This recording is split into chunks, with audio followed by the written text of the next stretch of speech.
in case you're hearing. Yep, there we go. We are live on Facebook, Twitter, Flatline Radio, and who else? YouTube.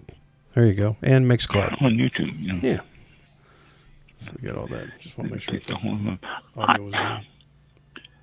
I had something. Well, what happened? That irritates me. It irritates me when you try to say something on a computer and it just sort of disappears. And it happens more than it should, I think. No, that's not it. Well, I don't know. 1 minute until showtime. Yeah, it's on. Good. It's right. Not here. It's not in trash. Where could it go? For those of you just joining us, we are waiting for the top of the hour for the show to start. We'll have the countdown from Blog Talk Radio. And we are here. We'll prepare to go live. It's just that we're... This is behind the scenes. This might be what it's for.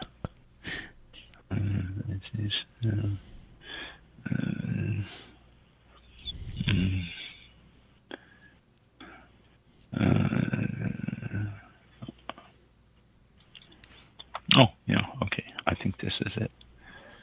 Oh, it is. All right. Your show will go live in 5 seconds. 4, 3, 2, 1. Guess that's counting. There we go. Blog Talk Radio.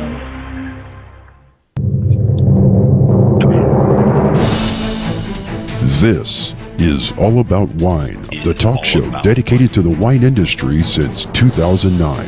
Featuring winemaker, cellar master, vineyardist, and tasting expert, Ron. Basically what we're trying to do on this program is just trying to educate people and trying to make wine less confusing and more friendly. From coast to coast and around the world. You know, we really have had some neat people on the program. I love that. Post your questions and comments during the live show on our Facebook page at www.facebook.com/allaboutwinebtr. Again, that's www.facebook.com/allaboutwinebtr. And now, All About Wine is on. Here's Ron. Yep.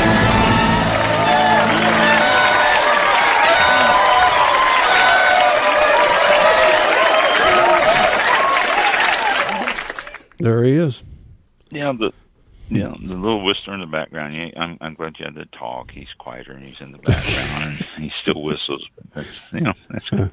Welcome to All About Wine. If you are listening to this live, it is March the 23rd, 2023. If you are not listening to it live, thank you for listening to it on archives. We do appreciate the support. Mm-hmm. Yep.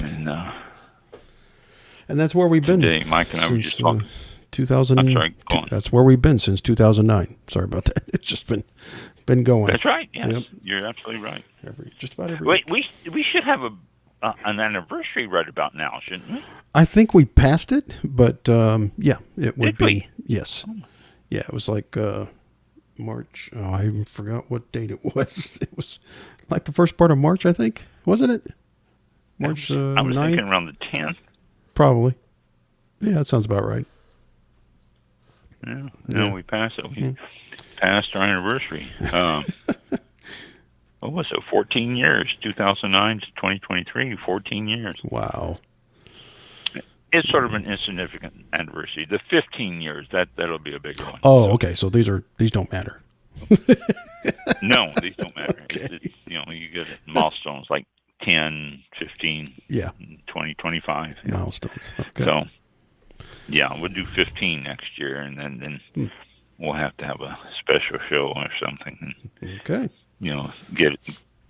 Get cards in and Yeah. from the President of the United States and from the head of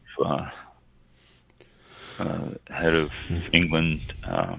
Who's that? Prince Charles? Or I King think Charles now? Is it King? Yeah, I guess it is. Yeah, I think so. King Charles. We'll have to get him to give us a shout out and stuff like that. So we'll do that on our 15th. Yeah, we missed it, but it's just that we're preparing for the 15th, which is going to be. This is going to be huge. This is going to be big. So we've got. Mike and I were talking about what was going on, and we concluded that nothing.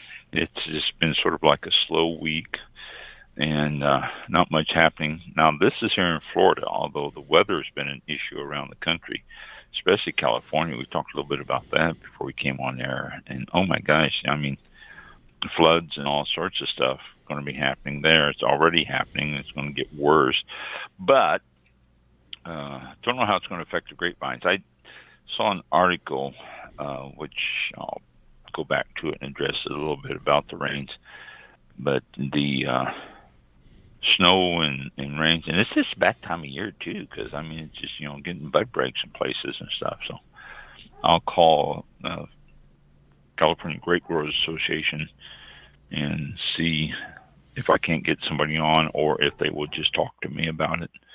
But what is today? Okay, we got another Thursday in this month, because on the 6th we have a guest. So we got one more Thursday this month.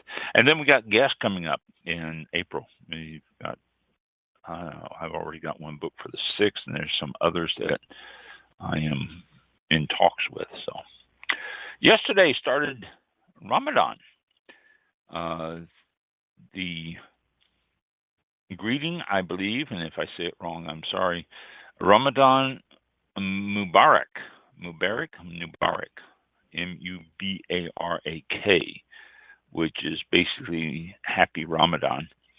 So if you have any friends, co-workers, anybody who celebrates Ramadan, it's Ramadan Mubarak is the greeting. I think there's an unbelievable number of people in the world that are Muslim. I just saw numbers, how many billions of people. Here we are.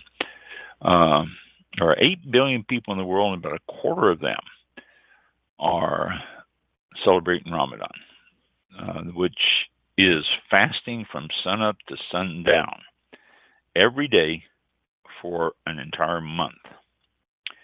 And it is the holiest month of on the Muslim calendar. This year is from March 22nd to April 21st. They fast during the day. They can eat at sundown, and they must stop eating at sunrise. But they fast for a month. And they said, don't try to do it yourself just to lose weight, because they said most Muslims will end up gaining a little weight, because after not eating all day long, they tend to overeat at night. So it's not a method to lose weight. It is a religious celebration. So again, Ramadan Mubarak, and have a good month. I don't know if there's anything that is done at the end of Ramadan. I know it's a religious celebration, but I don't know if it leads up to something, anything like that. I'm not real familiar with that. Okay. A few things to pass on to you to talk about, and excuse me, and tell you about Tablas Creek. If you're not getting that blog, it's a very good blog. I've talked about Tablas Creek blog before, and they are really a cutting edge winery, and they've done a lot of stuff that others haven't, like putting their premium wine in a box and selling it for $99. Whoa, that's really something that is, well, different, if you will. So, Tablas Creek, just go to Tablas Creek blog and check it out because they really do have a lot of interesting stuff. They grower and winemaker do the blog, and they do a great job on it. So as blog Tablas Creek, Tablas Creek, Castle Ridge Winery in Iowa. Their what's it? Garbanzo bean chicken salad. They have a recipe for it this month, and wine of the week is their Steuben, and they do have their wood-fired oven pizza night every Friday. Reservations are required, and I think they're still doing reservations for their tastings too. Yes, they are reservations for their tastings, but they're located in southeast Iowa, about an hour from Des Moines. So if you're in that area, it's a beautiful little winery. Give them a call, make yourself reservations, and stop by and give them a visit. So that's Tassel Ridge Winery. And also, well, I lost that. Oh, here we are. Whispering Oak Winery. This Whispering Oak is in Florida. They are located between, well, not really between. They're located just west of Ocala and Gainesville, that area there, off of what is the road? County Road 475 in Oxford, Florida. And they have all sorts of stuff coming up. They got Mother's Day celebrations at Whispering Oak. I believe you're going to need reservations for that too. Yes, reservations for Mother's Day dinner. And they have an Easter event coming up also. Reservations, again, are required to celebrate that. That's coming up April 9th, by the way. Is that Easter already? April 9th? Wow. And right now, they are doing blueberry picking. Almost. The opening day is pretty soon. They're not quite ripe yet, but they're doing blueberry picking. They have a bunch of blueberry plants. They do a lot of blueberry wine, so it's the same same berries that they use in their wine. And they also, on April the 6th, have a Piece of Woodstock, PEAC, Piece of Woodstock. It's a tribute to the 60s and the bands that played in Woodstock. And they also are doing a 5K run on April the 2nd. And then live music on the weekends. And then every weekend they have their steak night, which reservations are required, $32 per person, plus the tax, gratuity, and alcohol you may purchase. All that is coming up at the winery up there. To contact them, 352-748-0449. And that is Whispering Oaks Winery up in Ocala, north of Tampa, west of Gainesville. So if you're in the area, something to check out. Okay, nothing on this page. I've got different things I've looked up and saved to talk to you about, and let me find them. Oh, okay, here we go. SVB, Silicon Valley Bank. You all, I have heard of this. You've heard of the Silicon Valley Bank, SVB, closing, bankrupt, whatever the reason was, it is closing. One thing I'm sure you're not aware of is that Silicon Valley Bank was involved in the wine industry. What? Yes, I never knew that myself until I started reading a couple articles on it. It says the pain level, and this is a quote from an article that I saw, the pain level for the wine industry will depend on how big a role wine lending played in the bank's business. This was unclear over the past weekends, despite SVB's prominence as a wine industry leader. Excuse me. So SVB was very big in loaning money to the wine industry. You heard about some of these other things, but I don't think I saw anything about the involvement with wines and grapes on that. It continues to say that involvement and any shockwaves will ultimately decide what happens to land values as well as to grapes and bulk prices.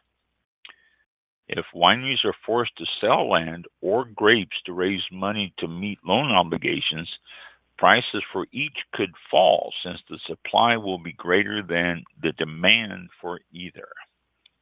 Interesting, I thought, which if they are loaning money to areas in Paso Robles or Napa, Livermore, I mean, you can just go on and name a whole bunch of areas around there that SVB was close to. If they're loaning monies to any of those areas, we could see some transactions here of wineries being sold to get out of this deep debt. And something else about SVB too, they are not federally regulated. They are state regulated. And that's something I just found out, which I thought, whoa, that makes a difference, because when you're federally regulated, you are tied by certain federal rules, but when you're state regulated, it's a different set of rules, and California is somewhat liberal in their rules anyway, so SVB stretched out that possibility away. So the FDIC's goal will be to liquidate SVB's assets for as much as possible and return the money to the insurance fund. And that's what's looking at. But Reynolds, what's his name? What's his first name?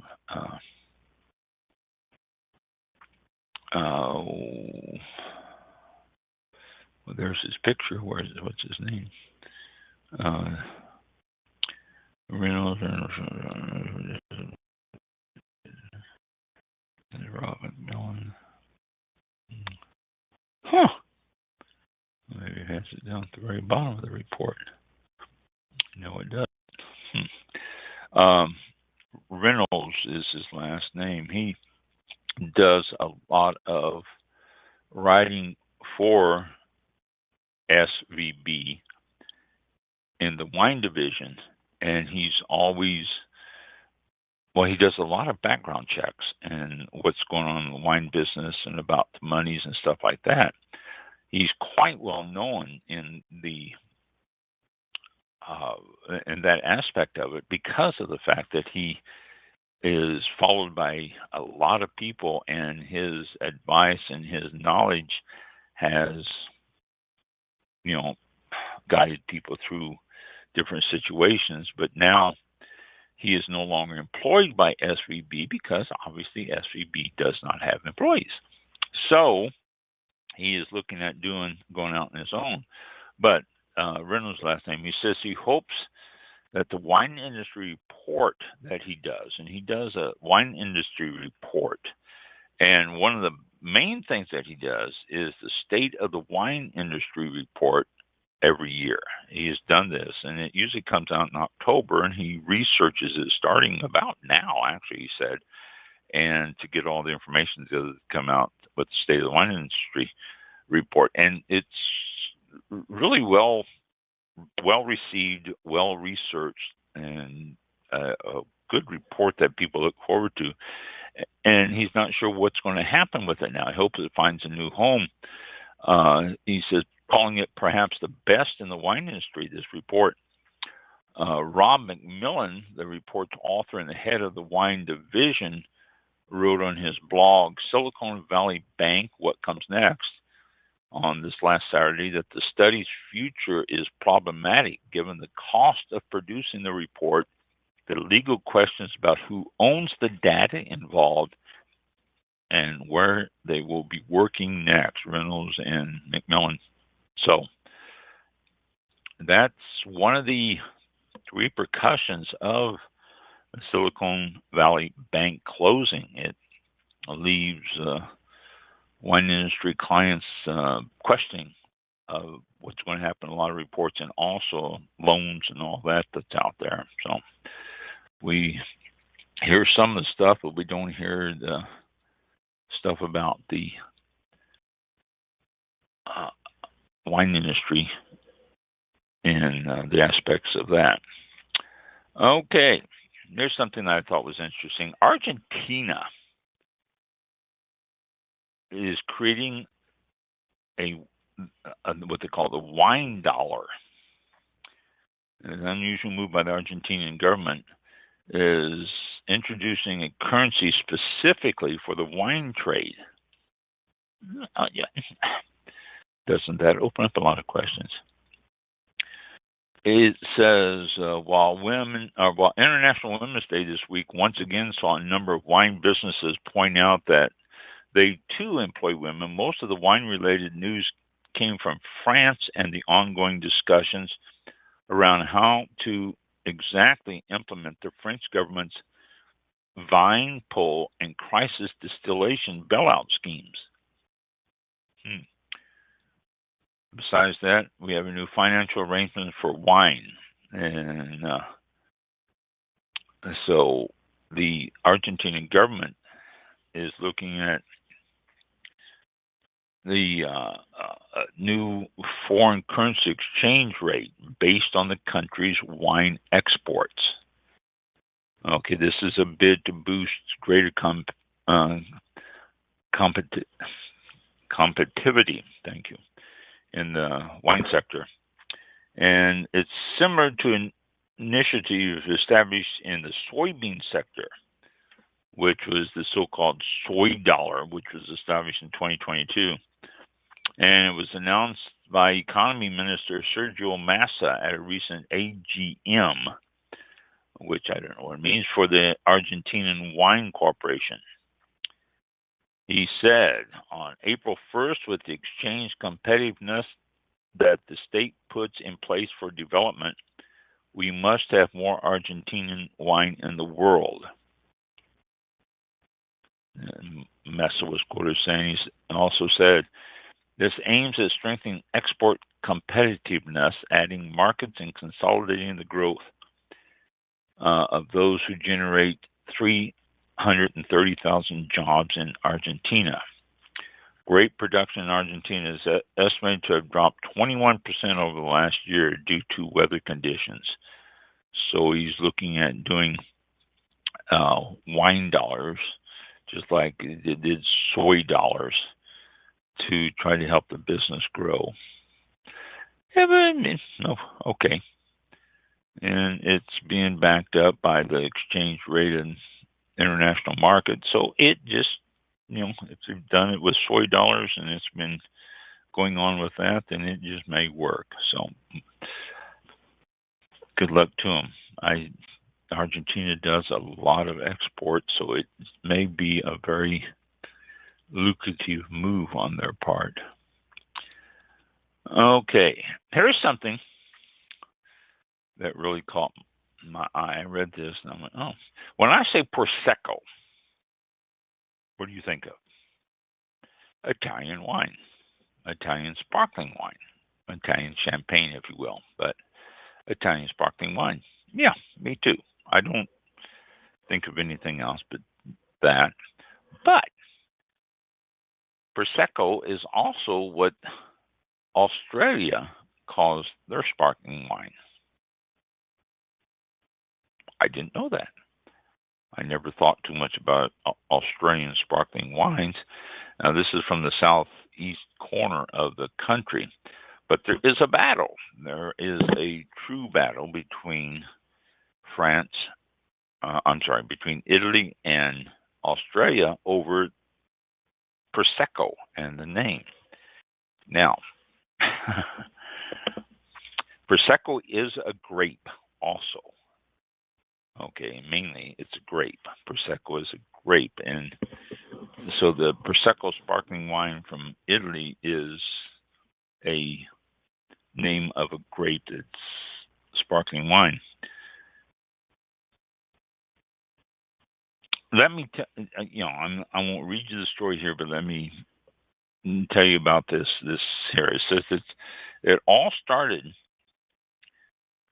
the word Prosecco, it all started back when Paris Hilton, yes, the celebrity from Hollywood who is famous for being famous, in 2007, she signed on as the celebrity face of Rich Prosecco, R-I-C-H, which is a canned sparkling wine that offered club kids and young adult consumers a slice of affordable luxury. The can was a gold can, and it sold for $3. All right. And it was, you have yourself a sparkling wine in the club, and you got a, not beer, not soda, but Prosecco, sparkling wine. Hilton at the time was at the top of her reality TV stardom. And so therefore it was quite well embraced by people because everybody knew who she was and all that. And it was a big time publicity blitz. It had flashy advertising, and she was filmed in club appearances, and she also would be on late shows, like she was on Late Show with David Letterman. Yes, he was still around at the time. And she would drop the line that it's like Italian champagne, she said in an interview and stuff like that. So, Italian Prosecco producers tolerated this, and the Italian champagne references, because it was getting the name out there. But some disapproved of the Prosecco's name placement within the hypersexualized advertisements. Hilton did pose nude in one advertisement with gold body paint, and the Italians Prosecco group or area did not go for that a whole lot, which seemed funny because Italians are a little bit more liberal than Americans, but oh well.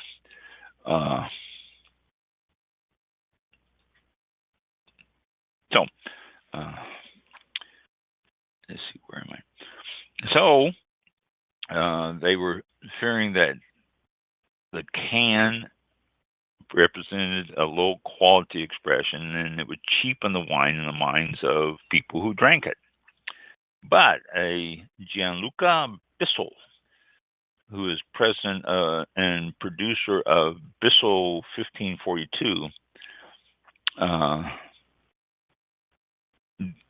was the one that was behind this, and he's now one of Prosecco's DOCG regions in the Alpine foothills north of Venice, and it said that that's what delivered the final insult to them because of where it was. There was a video on the internet of Hilton in the hills, and she was holding this horrible can, Bissell said, whose family has made Prosecco on those same hills since the 16th century.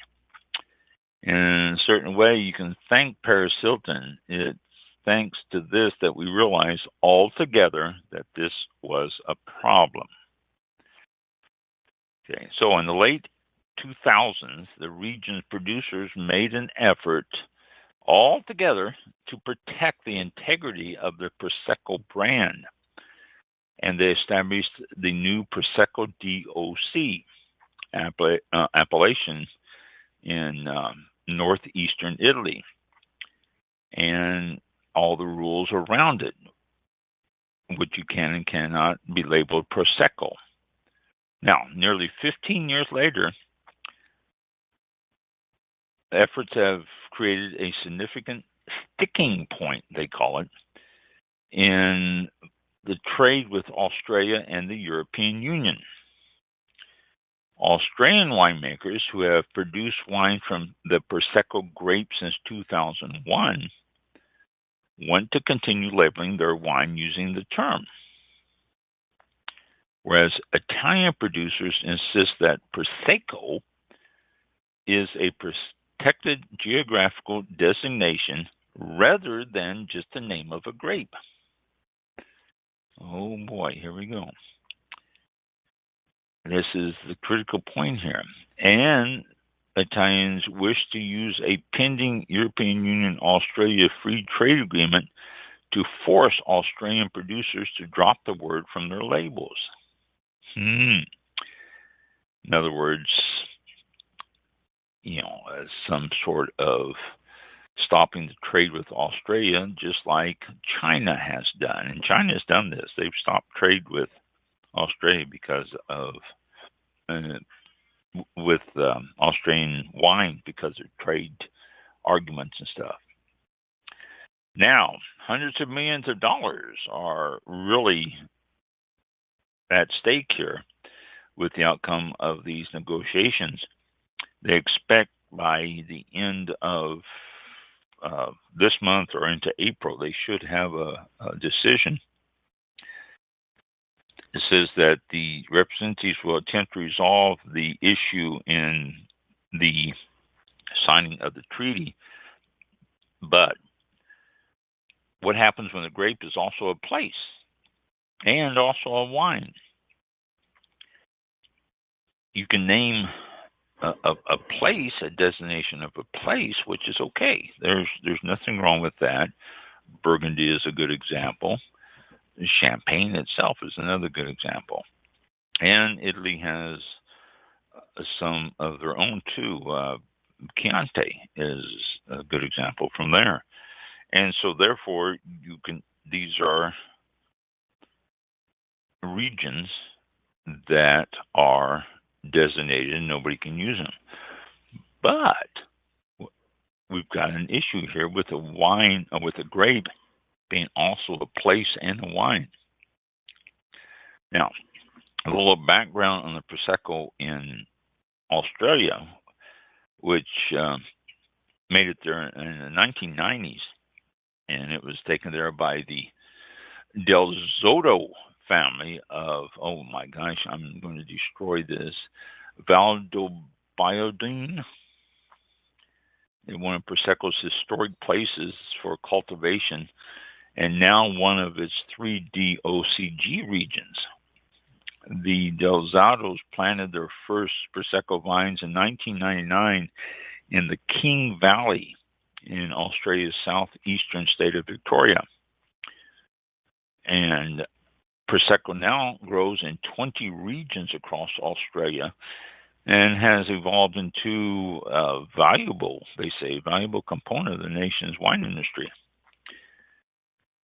For growers, Prosecco grapes fetch the second highest price of all white wines out of Australia, second only to the Riesling grape. And producers, both domestic consumption and export value, are growing by double digits. Again, to give you an example, at the end of 2000, sales values reached $130 million in US dollars, or 200 million Australian dollars. So it's a big, big part of the Australian economy, especially in the southeast there. Now, Italian producers want the Australians to stop using it. When in 2009, when they moved to secure an expanded protected geographic designation in Italy's EU-recognized DOC, which DOC is Denominazione di Origine Controllata. I said that wrong. Or controlled designation of origin. Italians have produced sparkling wines in parts of northeast Italy for a long time. Prosecco's became a major seller, and the region has turned toward the cultivation of the variety a lot. And with the DOC, it would protect Prosecco's Made in Italy brand and keep this export into the big money areas for the region. The only problem is nomenclature. Wine appellations are geographically designated areas tied to place rather than grape varieties. Like I said, winemakers in Burgundy and Champagne are protected. And people in California and Chile can't label their wines Burgundy or Champagne, but they can use the grape name Pinot Noir and Chardonnay, which is completely legal. But Prosecco wines have long been made from grapes widely recognized by the name Prosecco. So what do? I mean, this is the dilemma. You can't. So the Italians in 2009 changed the name from Prosecco to Glera, Glera. This is a synonym for roughly the same variety. So Prosecco ceased to describe a grape variety, at least for the Italians, and instead described a style of sparkling wine and a region named for the tiny Italian Slovenian border town of Prosecco. So now they're saying we call the grape Glera, and Prosecco is a protected name of the region. And Australia is saying, "Oh, that's BS. It's Prosecco, and we know it as Prosecco, and it's been called Prosecco." And there is the argument. They said Prosecco is big business these days. Italy's Prosecco DOC sold more than 638.5 million bottles last year, netting some $3.2 billion. Wow. More than 80% of that was exported, with 20% going to the United States alone. So it's clear why Italy wants to protect the name Prosecco and keep it on their bottle because that's what people think of. But you've got to understand Australian too. The producers feel Italy's after-the-fact rebranding of Prosecco as a region rather than a grape is something of a sleight of hand, a rug pull, if you will. The Australian producers worry that codifying Italy's manipulation of the Prosecco term in a major international trade deal could produce unforeseen ripple effects. And that's a good point, too. See, the Australian Prosecco boom has proved to be a bright spot in the wine industry of Australia. Chinese import duties imposed in response to a trade dispute. In some cases, the tariffs reached 200%. Wow. This is nearly a 20% decline in total Australian wine exports last year to China. And China was Australia's largest export market. So when you have a trade dispute, that's what Italy's trying to do with Australia, this trade dispute. While the industry at large took a hit, domestically produced Prosecco wines thrived. And this is Australian domestic, sustaining thousands of jobs and contributing to nearly $180 million net U.S. dollars and economic output generated by King Valley tourism alone. Winemakers there in turn have invested countless millions in the necessary infrastructure for Prosecco production. So it is really out of hand. It says that a signal to us that if we lose the right to use Prosecco variety named Prosecco, what's next in terms of that precedent? and that's a legitimate question. Prosecco aside, allowing wine regions to unilaterally and retroactively bring grape variety names under the protection of geographical indications is a much greater threat. It cites Italy's recent success in protecting the grape variety name Vermentino, a name used in many countries that have historically cultivated the Vermentino grape, and we do here in the United States. Many French wineries, for instance, now label their Vermentino wines using the synonym Rolle, R-O-L-L-E, Rolle. So, it's getting a little crazy on this stuff. Let's see. A recently signed trade agreement between EU and New Zealand includes the term Prosecco in a list of European appellation terms that New Zealand has agreed to protect. So as a result, Australia's Prosecco principal export market will soon be closed to non-DOC wines labeled as Prosecco. So Australia won't be able to sell their Prosecco to New Zealand because New Zealand is agreeing with Italy that Prosecco is a region and you can't put it on the wine. It just, the problem is, if you put Australia's shoes, you can understand what else do I call it.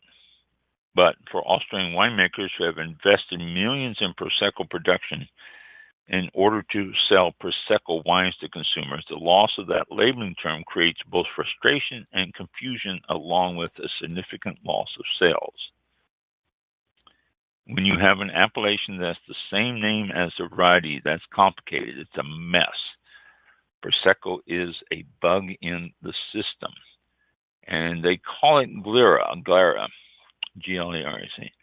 And I looked up grape, Prosecco grape, and it's not listed in my search for grape varieties. And this is an unbelievable number of grape varieties, and it's not listed. But Glera is listed, and in parentheses they have Prosecco, or in brackets they have Prosecco wine, Glera Prosecco. And it talks about the wine grape characteristics Prosecco or Glera. And it tells just basically a synopsis of the same story I just told you about what's going on. And it says, to complicate Glera Prosecco matters further, the Glera Prosecco variety is in fact several varieties rather than a single one.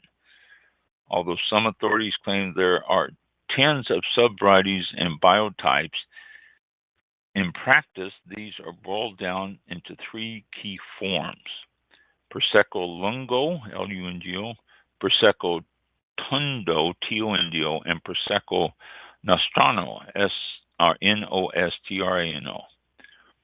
Replace Prosecco with Glera as appropriate on each one of those.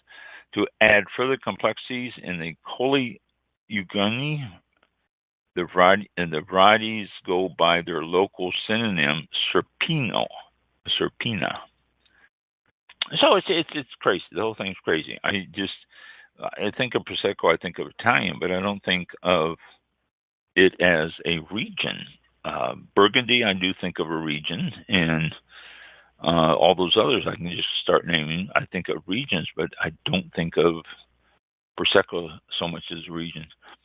Glera is grown in Italy. 98% of the growth of the Glera is in Italy. And this chart shows Australia 2% of Glera. I wonder if they call it Glera down there and that's why it's only 2%, or I wonder if they call it Prosecco down there and it's still only 2%. Then Brazil, Argentina, Germany, and Moldova all have a small 0.01% of growth. So,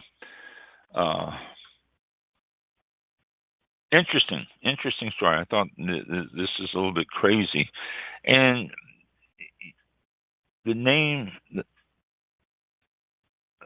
designation, name of place designation is really, I don't know, it can get out of hand because they're talking about doing it with cheeses. They're talking about doing it with meats. They're talking about doing it with just all sorts of stuff. Name designation, and it can really hurt other areas that go by these names or use these names. So I don't know. It's a little bit crazy on some of that stuff, I think, and getting a wild hand on some of that too. So, okay, let me go through some other stuff here. Okay, Silicon Bank, I just talked about that. So, Argentina wine dollar, I've talked about that. The Napa Valley Grape Growers Report, low smoke burning, low smoke taint. They said it's the latest report. The grapes are not really being infected by the fires and all that they went through. The grapevines are robust and doing well, and it's not a problem at all with the smoke and problems they had over the last couple of 3 years. So that's good. They've cleaned it up since then. So that's a good thing. Excuse me. Okay. I talked about that. Okay, those are done. Let's go to this. And there's a couple of things I'm going to talk about here.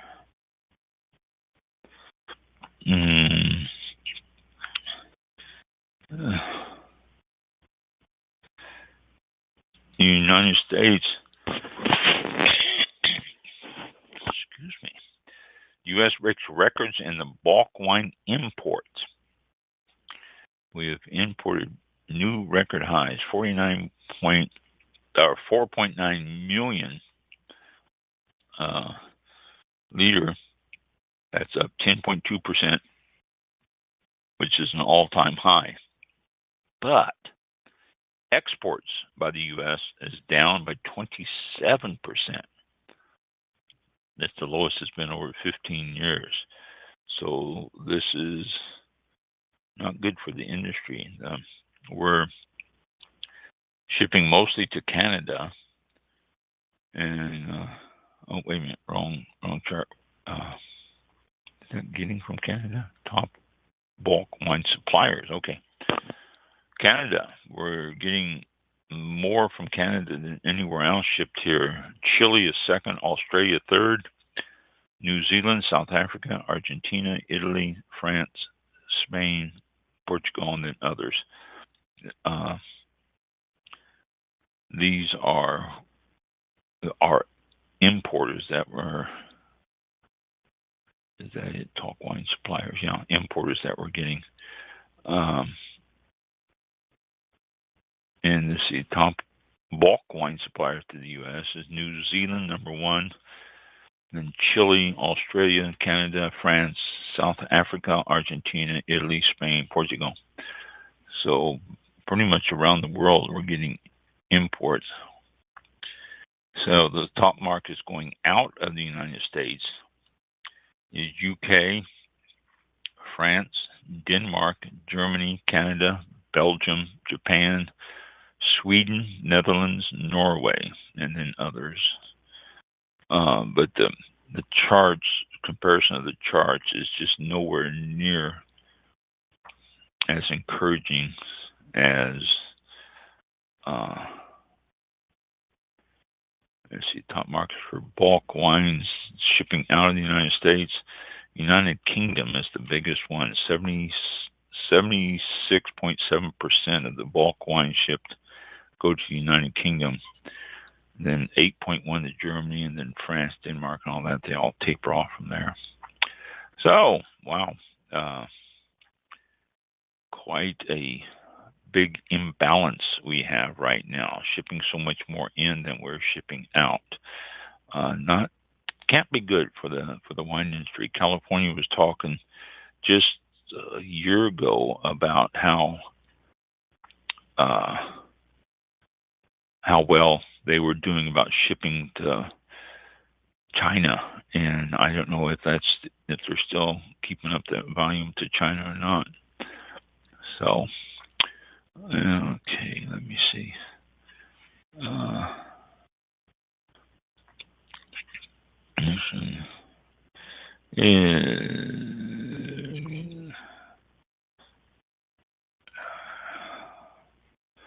Well,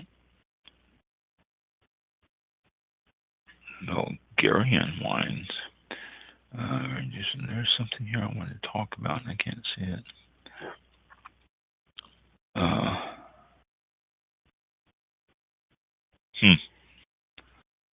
Well, I don't find it now, so it must not have been that important. And let's see. No, that's not it.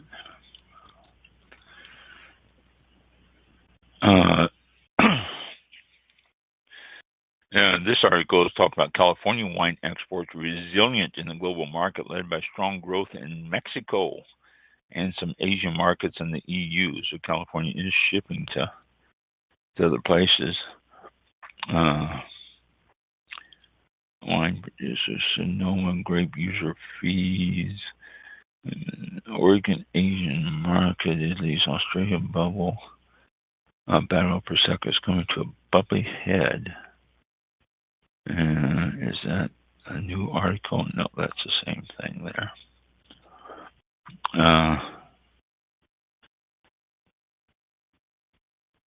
China is looking at lifting its tariffs on Australian wine in June. That will help Australia a lot.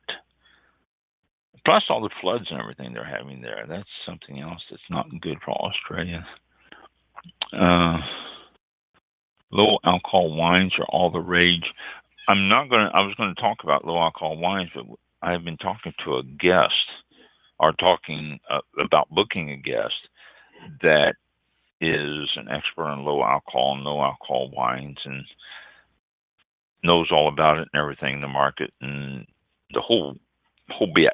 So I'm not going to talk about this. I'll wait until we get that guest in, and then we can just talk with her. More Australian wineries bound for the U.S. This is something that's unusual too.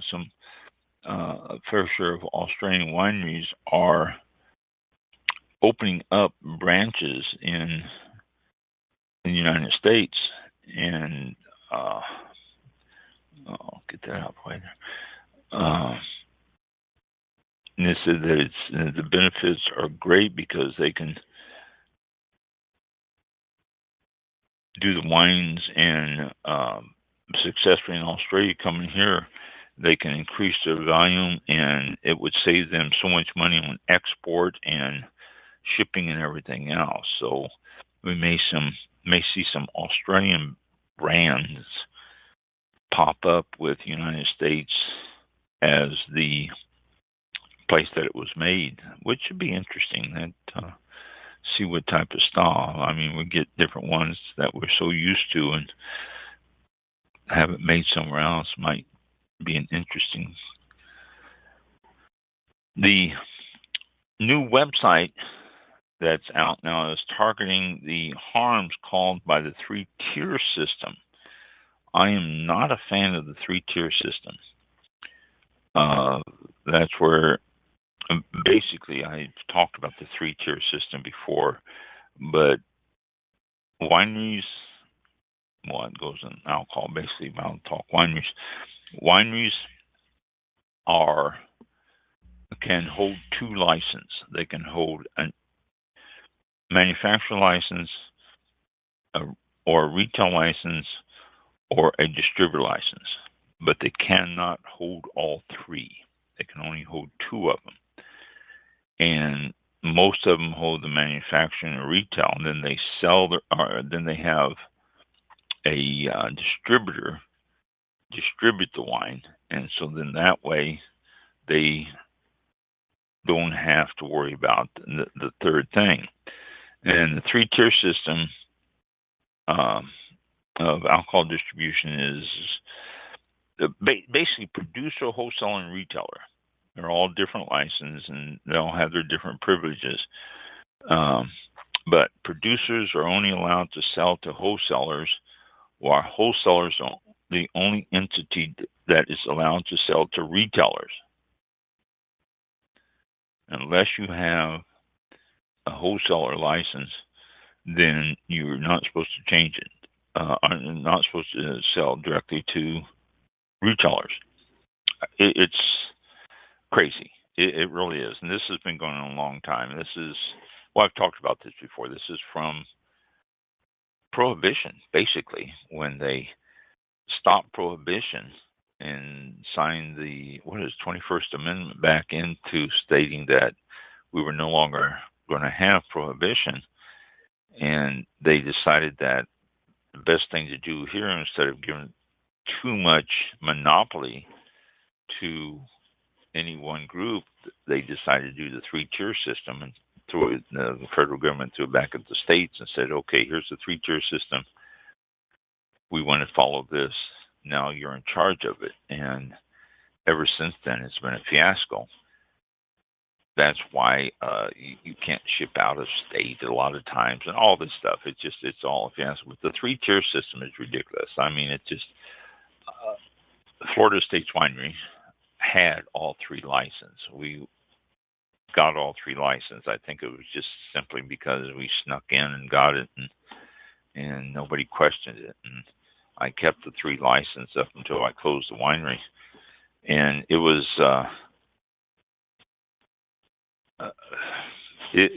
it was good. I used it well, and it was something that worked out well for me.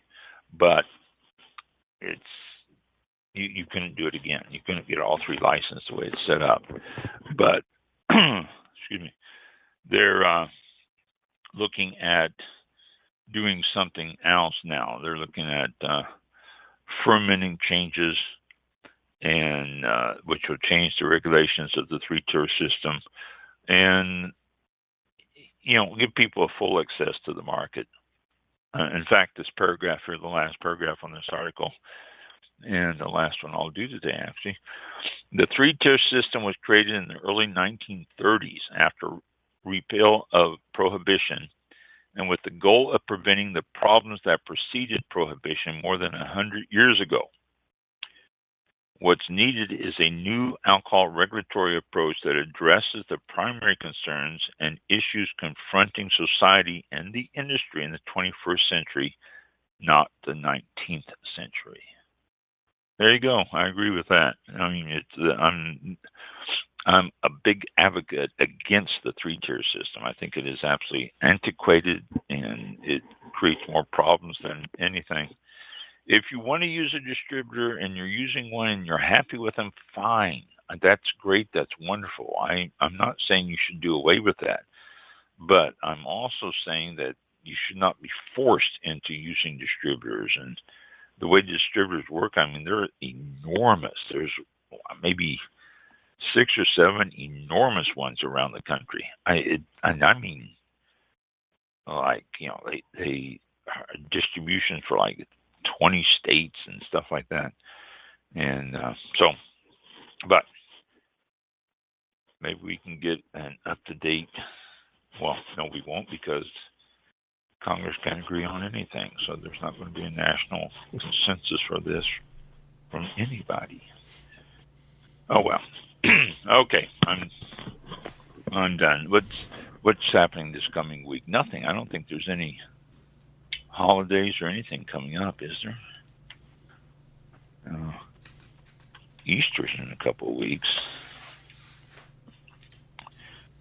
And let me see what this. I'll pull out my calendar here and see what we got. That's April. Let's go back to March here.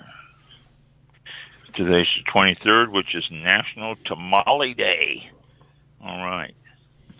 Go ahead and have yourself a tamale and a glass of, well, it depends on how the tamale made. I like tamales. A glass of white wine, I think, will go good with it. Saturday, Maryland Day. Monday, National Spanish Viola Day. Tuesday, American Diabetes Alert Day. Didn't know that. Next Wednesday is National Vietnam War Veterans Day. This was put into practice just a few years ago by President Trump, and there's a lot of Vietnam veterans out there that have never been acknowledged, and so I think it's a great idea that they're doing something like this. So, if you haven't already had your tamale for the day, do that. And the next Wednesday, welcome a Vietnam War veteran home, because when we came home, we were not welcomed. And so whenever I see a Vietnam War veteran, I always welcome them home. So you should do the same. And that's it. There's nothing else going on here for the next week. Mm-hmm. Let's see when's there's anything on this calendar. No, jeez. And let's see, when's Easter? Easter is the 9th, so it is coming up pretty soon here. Wow, sooner than I thought. And Mother's Day is the 14th of May, so that's what. And the first day of spring has already sprung on us, and so we are now, it happened Monday, so we're now in springtime. So, there we go. Okay, I'm done. Yeah. You know, what's sad is that Vietnam vets and armed forces and all them, they only get one day. And I don't think that's right. They should be, honored and recognized more than that. It's like, oh. I think they are now. I think veterans are being recognized more now, yes, which is a good thing. I mean, yeah, but it's not it's a lot different now. It's not like, Vietnam Veterans Month, Armed Forces Month, that kind of thing. That's what I'm thinking. Like, no. I think it should be more than just a day. But do parades and it's yeah. Give discounts for things. Okay, for the month of March, Vietnam veterans can get a free cup of coffee or something like that. I mean, something. Yeah, that would be nice. Good point. More than just a day. World War II veterans were welcomed home, and Korean veterans were just sort of ignored. Vietnam veterans were spit on, and now Iraqi and the wars over there in the Middle East, those guys are embraced a lot more. But there was that gap in there where the country was in turmoil, and they took it out a lot on the veterans. So that's too bad. It is. Absolutely. Well, like you said, we have one more Thursday in March. Wow, we're doing 5 shows this month. So, are we really? Is it 5 shows? Yeah. Second, 9th, 16th. Yeah, wow. Yep. So, next one will be March the 30th, and we will be back live. So, I don't think there's anybody else here. How delayed are we? 58. Oh yeah, we're 3 minutes delayed. Okay, on the video delayed on Facebook. Yeah, on streaming, however that's going on. But we'll talk to you next Thursday, 7 p.m. Eastern Time, live right here. And thank you all for tuning in. Have a great week and weekend ahead, and we'll talk to you soon next week. Thank you. Thanks for listening. Be safe out there. Thank you. Go. This concludes tonight's broadcast of All About Wine with your host, Ron. For show information, links to All About Wine on Twitter and Facebook, or to be a guest on this show, visit the show website at www.allaboutwinebtr.com. Archived shows are available for download on iTunes or on our show page at blogtalkradio.com/allaboutwine. Thank you for listening. Drink responsibly, and we'll see you next time on All About Wine. That's right. That's it. And it hasn't even started yet. Oh my gosh. Something else. I don't know what. It says it's 8 o'clock and 15 seconds, and I don't think so.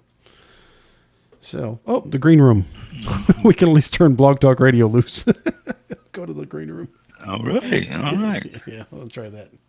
You go there. Oh, Come on, quick. there it is. There. Okay. Well, I'll just wait this one out until I see the video run. Yeah, so pretty soon. Yeah, should be. You would think. Yeah. I still see the timer and everything like it's 8 o'clock, almost 8:01. That's amazing. We're at 8:03. Yeah. Yeah. Oh well. So we'll go to 20. Are we all talking over the top of that? No, because as soon as the video stops on the stream part, I hit the end stream button, and it disconnects. So it's like I don't know. Technically, it is, but I don't know why it's doing it. It's just it seems like it goes off as soon as I hit the stop button. That's why I got to wait for the closing. Wait, I'm surprised it's not on yet. It's taking a while. No. Huh. I mean, we're talking, and it's you would think it'd stream it also, but I think it's only 45 seconds, so it should be starting up here pretty soon. I don't know where we go. There it goes. Okay, so now it's playing. I just heard it. Oh, geez. And things have been. Yeah, it says live. So, all right. Okay. Well, I will. I'll talk to you sometime this week and next Thursday. Okay. And yeah, we'll be ready to go again. Oh, I forgot to mention it was Merrill. Was the guy's first name Merrill Reynolds Jr. Yep, Merrill Reynolds Jr. was his name. Oh, he's